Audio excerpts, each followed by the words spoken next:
Democracia foi um sistema de governo idealizado por filósofos gregos que acabou sendo implementado em Atenas por Clístenes cerca de 500 anos antes de Cristo e durou por aproximadamente 100 anos, até 400 antes de Cristo. Curiosamente, o sistema daquela época tem muito pouca semelhança com o que chamamos hoje de democracia.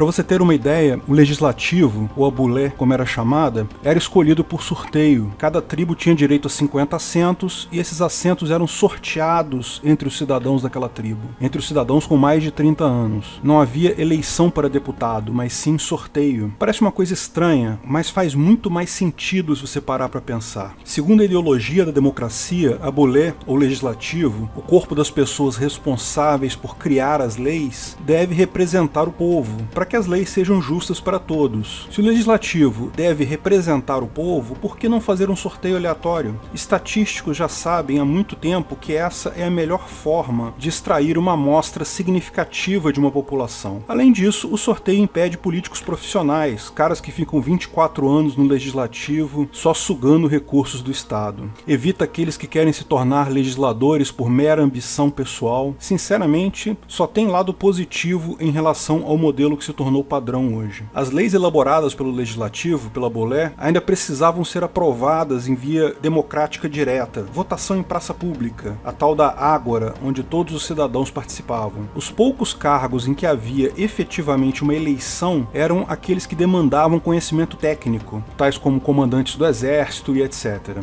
Eleição nunca foi parte central da democracia ateniense. Embora tal sistema seja um conceito interessante, na maior parte da história humana, desde o século III a.C. até o século XVIII d.C., tal forma de governo era considerada meramente uma curiosidade sem efeito prático algum. Platão já nasceu depois da implantação da democracia e era um feroz crítico da mesma. Você já leu A República de Platão? A primeira impressão que o livro dá é: poxa, esse cara tá falando do meu governo, dos problemas do governo atual. Pode-se ver claramente que o modelo não possui escalabilidade. Pode funcionar bem numa cidade, mas mesmo Atenas, que não era uma cidade tão pequena assim, já apresentava problemas. Certamente tais problemas seriam ainda maiores se aplicados a uma população grande, a um país grande. Ninguém sequer considerava tal sistema como algo prático.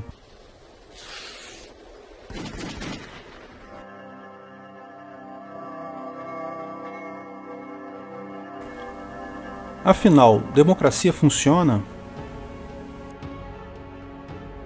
Ninguém levava a democracia a sério até o século XVIII, quando alguns filósofos começaram a reviver a ideia. Com a independência dos Estados Unidos e principalmente com a Revolução Francesa, o termo democracia começou novamente a ser usado. Ao longo dos séculos XVIII, XIX e XX, à medida que a democracia americana se consolidava e mostrava sua força, a maior parte dos governos mundiais se transformou em repúblicas democráticas. As monarquias europeias que ainda existem são meramente cerimoniais. Não há qualquer poder real na mão dos monarcas. É preciso apontar algumas coisas, porém. Como expliquei de início, o que entendemos por democracia hoje não é o mesmo que os gregos entendiam por democracia na época deles. Algumas ideias apenas foram tiradas de lá, mas a concepção é totalmente nova. E, na maior parte das vezes, não quer dizer a mesma coisa em todos os países. Cuba e Venezuela se dizem democracias. A Coreia do Norte, onde o líder supremo te condena à morte se você cortar o cabelo de um jeito diferente, tem o nome oficial de República Popular Democrática da Coreia. Há toda uma discussão semântica acerca do que significa democracia.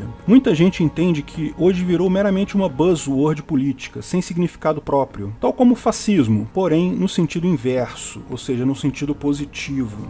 Vou restringir o escopo aqui. Vamos avaliar democracia como Estado democrático de direito. Esse é um termo melhor, posto que permite traçarmos algumas características e excluirmos os casos atípicos. Todo Estado democrático de direito busca implementar a separação de poderes, por exemplo, geralmente legislativo, executivo e judiciário, de forma a permitir um sistema de pesos e contrapesos. Um poder fiscaliza o outro. Também possuem várias funções do Estado com mandatos fixos e limitados. estados. No Brasil, por exemplo, o mandato de um deputado ou do presidente é de 4 anos. Cargos importantes na estrutura do estado são escolhidos em votação popular via eleições. No Brasil, cargos no legislativo, líderes do executivo são escolhidos assim, vereadores, prefeitos, etc. Em outros estados, há eleições até para chefe de polícia, juiz, procuradores. Também é comum aos estados democráticos de direito o reconhecimento de direitos individuais, devido processo legal e outras garantias civis, que incluem o direito à propriedade privada e livre mercado.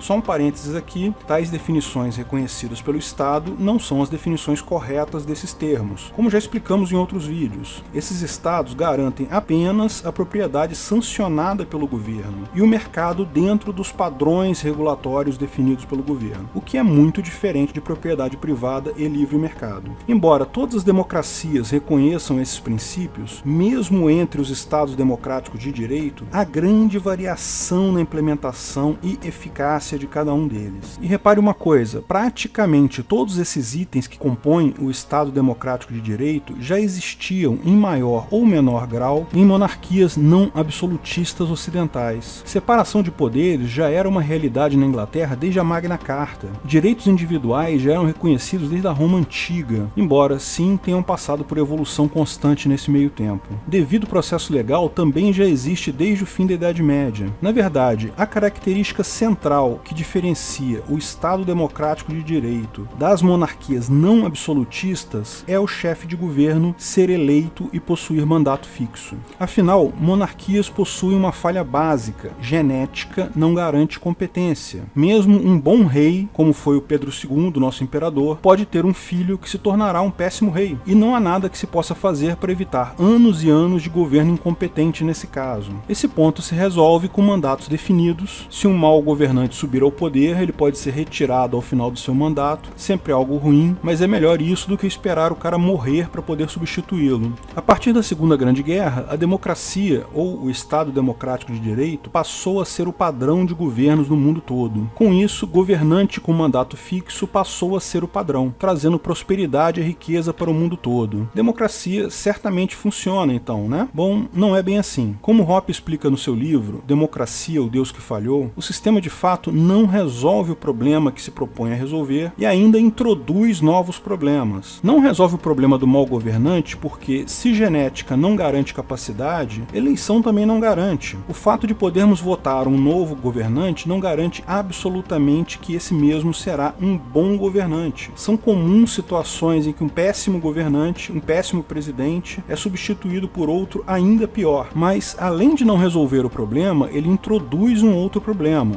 Introduz o problema relativo à preferência temporal. Quando um governante assume sabendo que vai ficar só por X anos, é interesse dele aproveitar ao máximo esse período. Um monarca, por outro lado, não vai ficar fazendo dívidas astronômicas porque sabe que um dia ele ou um filho dele vai ter que lidar com essa dívida. O presidente não. Se ele conseguir empurrar o problema pelos anos do mandato dele, o próximo presidente que se vire. Aumenta muito o incentivo para um governante ser irresponsável, gastar mais do que pode, aumentar absurdamente a dívida do país. E é isso que se observa em todas essas democracias ocidentais. Países que, se fossem empresas, estariam quebrados, sob qualquer critério. Isso distorce completamente a preferência temporal e causa danos de longo prazo na economia. E lembra, democracia não é algo testado e aprovado que existe desde o tempo dos gregos. O nome vem de lá, mas o conceito de democracia que temos hoje é absolutamente recente. Não tem mais de 200 anos de idade. Nós estamos vivendo uma experiência. Nada garante que isso realmente funcione. Existe, de fato, evidências de que não funciona absolutamente. Porque não apenas não temos a correção para o problema do surgimento do mau governante, eleições são ainda piores do que genética nesse ponto, como também temos agora o problema de que todo novo governante é incentivado a ser um mau governante, a gastar mais do que pode. Esse é o ponto central colocado por Hoppe. Uma sociedade tem que funcionar com base em incentivos. Os incentivos têm que estar nos lugares certos. Coisas como fiscalização, pesos e contrapesos, eleições, não resolvem nada. Um mau governante vai usar tudo isso a seu favor. E essa é a beleza da sociedade de leis privadas. Falo mais sobre esse tema no vídeo O que é uma sociedade de leis privadas. Ela permite substituir todos esses sistemas, monarquia, democracia, república, por um sistema que tem os incentivos no lugar certo, substituir o controle a posteriori pelo incentivo a priori. Lógico, nada vai impedir que o board da sua empresa de segurança privada escolha um CEO ruim, mas nesse caso, tudo que você precisa fazer é encerrar o seu contrato com eles e contratar outra empresa. Esse é o melhor tipo de governo, aquele que você adquire no mercado e pode trocar sempre que não estiver satisfeito. Nada impede de existirem empresas de segurança monárquicas, cujo cargo de CEO passa de pai para filho, como as regras da monarquia britânica, ou empresas de segurança democráticas por sorteio, como na Grécia Antiga, ou pode haver uma empresa de segurança que implemente o Estado Democrático de Direito, como temos hoje. O próprio governo brasileiro pode virar uma empresa de segurança. Tudo o que é preciso é que você possa comprar segurança e leis do governo que quiser, sem precisar mudar da sua casa. Todos os governos vão passar a ter um enorme incentivo para prover bons serviços por preços adequados. E se não cumprirem, é só você mudar de empresa. Empresas que não conseguem um mínimo de qualidade vão à falência. Simples assim. Democracia é a pior forma de governo, com exceção de todas as outras. É uma frase do Churchill, um democrata, que é repetida de forma orgulhosa por outros democratas. O correto seria: democracia é a pior forma de governo. Ponto final. Se você gostou do vídeo, não esqueça de curtir e compartilhar. Comente abaixo se tiver qualquer dúvida ou se quiser sugerir novos temas. Se inscreva no canal e clique no sininho para ser avisado de novos vídeos. Lançamos vídeos novos todas as sextas-feiras, eventualmente algum vídeo extra durante a semana. Agradecemos a todos os nossos patrocinadores, principalmente nossos patrocinadores VIPs: Areanobre.com.br, Bob Dias, Bruno Brinatti, Cláudio Góes, Délcio de Castro Júnior, Keller, Fabrício Biasotto, Gabriel Carres, Igor Vilela Bastos, Matheus Azevedo, Matheus Carvalho Silva, Matheus Nardi, Onias Vieira Júnior, Raul Batista, Rafael Andrade, Rodrigo Andolfato, Sérgio Leonardo, Thiago Abreu, Washington Matos Poloto. Se quiser contribuir com o canal, ajudar na divulgação do anarcocapitalismo, veja na descrição do vídeo de que formas você pode fazer isso.